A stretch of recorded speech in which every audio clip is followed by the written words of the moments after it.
இப்போ அண்மையில நடிகர் அஜித்தினுடைய தாய் வந்து மரணம் அடைஞ்சாங்க. ஆனால் அந்த விஷயங்கள வந்து கவர் பண்ணக்கூடாதுன்றதுக்காகவே வந்து மீடியாக்களுக்கு அந்த இடத்துல அனுமதி இல்ல.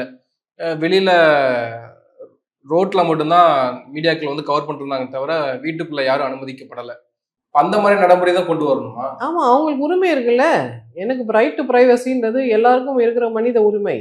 இந்தியன் கான்ஸ்டிடியூஷன் அத கேரண்டி பண்ணுதுல்ல. என் பிரைவசி என்ன கேட்காம நீ எதுக்கு வந்து என்ன ஃபோட்டோ எடுத்த? இல்ல வீடியோ எடுத்தேன்னு கேட்கறதுக்கு எல்லா சகலமானவருக்கும் உரிமை இருக்கு. அவங்க செலிபிரிட்டியா இருக்கணும்னு அவசியம் இல்ல. சாதாரண மனிதர்களுக்கே அந்த உரிமை இருக்குன்றப்போ, செலிபிரிட்டிக்கும் அதே உரிமை இன்னும் கொஞ்சம் பெருசா இருக்கும்ல. அப்ப செலிபிரிட்டீஸ நம்ம நடத்துற விதமே சரியில்ல. செலிபிரிட்டின்றது நமக்கு ஒரு நாம கன்சியூம் பண்றதுக்கான ஒரு பண்டம் மாரி நம்ம நடத்துறோம். எனக்கு வேணும் உன்ன கட்சி சாப்பிடணும்.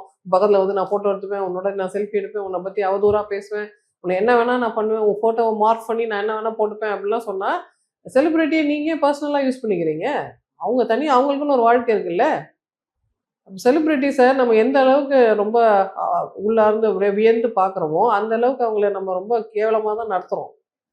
அவங்களுக்கு ஒரு பர்சனல் ஸ்பேஸே குடுக்குறதில்ல. அவங்க இன்னும் நமக்கான உடைமை மாரி நடத்துறோம். We are illtreating them. We are actually exploiting celebrities. அது ரொம்ப தப்பு. சினிமா மோகம் இருக்கக்கூடாதுன்றீங்களா? சினிமா மட்டும் இல்ல சார். எங்கே செலிபிரிட்டி ஒரு சின்ன குழந்தை அழகா பேசிருச்சுன்னு வச்சுக்கோங்களேன். அத புடிச்சு அவங்க பண்ற பாடு இருக்கு பாருங்க. யாரா இருந்தாலும் யாராவது ஒரு புகழ் அடைஞ்சுட்டாங்கன்னா, அந்த புகழ்ல எனக்கும் ஒரு பங்கு குடுன்னு புடுங்கி எடுத்துக்கிறாங்க. எனக்கு புகழ் வேணும். உனக்கு கிடைச்ச புகழ நான் கொஞ்சம் புடுங்கிக்கிறேன். உன்ன கொஞ்சம் கீறி எடுத்துக்கிறேன்ற ஆட்டிட்யூட் இருக்கு. அதெல்லாம் அவங்க புகழ் அவங்களுக்கு அவங்க லைஃப் அவங்களது. எனக்குன்னு தனியா ஒரு லைஃப் இருக்கு. பவுண்டரின்னு ஒண்ணு இருக்கு.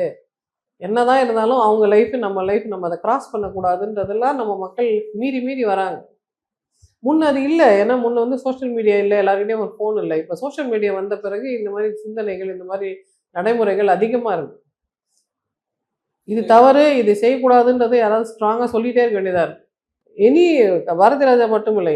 யாரா இருந்தாலும் அவங்க வாழ்றது, அவங்க அந்த உயிரோட இருந்த காலத்துல அவங்க செய்த என்னென்ன காரியங்கள் ஆற்றுனாங்களோ, அத பொறுத்து தான் அவங்க வாழ்க்கை இருக்கு.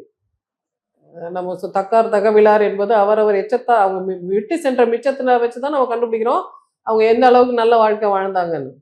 எல்லாரும் ஒரு நாள் இறந்து தானே போவோம். இறந்து போனா என்ன புதுசா ஏதாவது திரும்ப உயிர் பெற்று வரப்போறாரா அவரு?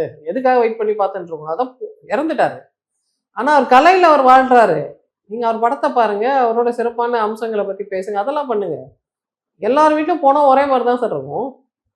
அத பார்க்கறதுல என்ன ஒரு அல்பத்தனமான ஒரு சந்தோஷம். அதை திரும்ப திரும்ப தூபம் போட்டு இந்த மாரி கீழ்மைகளை நம்ம அபிவிருத்தி பண்றத நம்ம தடுக்கணும்.